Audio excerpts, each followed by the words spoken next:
Buenos días, 357,000 reparando mi onda.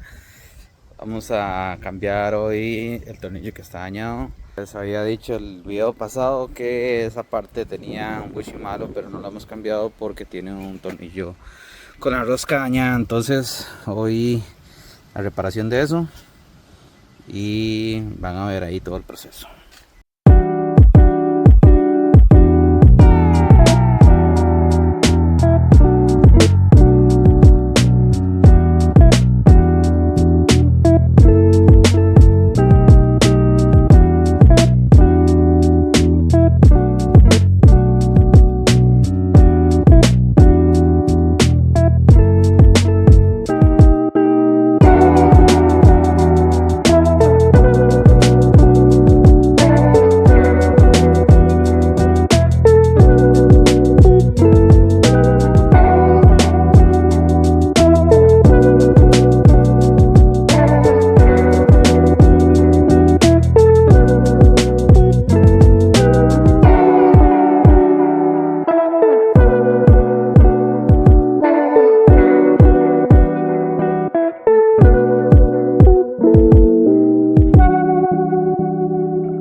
Bueno, ahora sí ya quedó el carro cambiado con todas esas cosillas malas que tenía por atrás, siempre con mi amigo Jorge. Y nos vemos en la próxima con más reparaciones al Honda. A ver qué más le hacemos, que hay mucho que hacerle todavía. Y nada, antes de que llueva, nos vemos, gente.